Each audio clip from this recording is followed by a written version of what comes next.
For this class, you will need one frame, and the best way to make a frame is just to tear off an old canvas from a pre-existing frame you might have.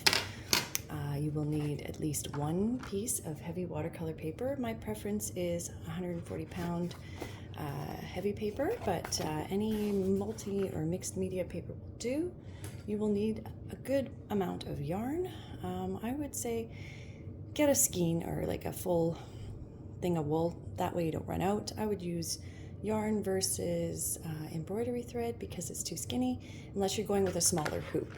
You can definitely use smaller string with smaller pieces, but for something this size, which is 11 by 14, you're going to want to use something sturdy and have enough of it to really go around a few times. You will also need, pardon me, some paint to make your fodder. So I would recommend at least a red, a green, a yellow, and a white, but I mean, this is your project, so use whatever colors call to you. You will also need plastic straws. I'd rather use them in a craft than put them in the waste, especially nowadays. If you have paper straws, those are perfect too.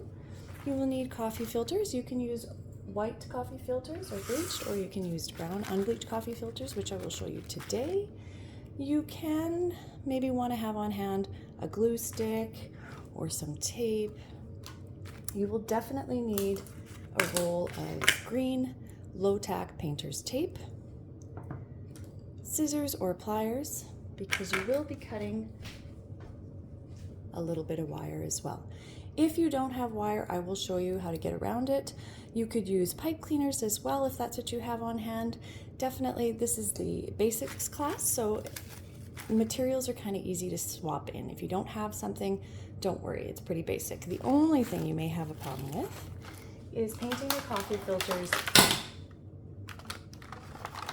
using a jelly plate. If you don't have a jelly plate, I'm going to show you how to paint them anyway. You don't have to get fancy with it. I just really like this way. It makes it a little easier to do a whole bunch at once, and you get some interesting looks. But if you don't have a jelly plate, do not worry. If you do not have a brayer, do not worry. But if you have those, awesome. So a couple of paint brushes to work with your paint is necessary as well, and a couple of pieces of heavy paper. Let's get started.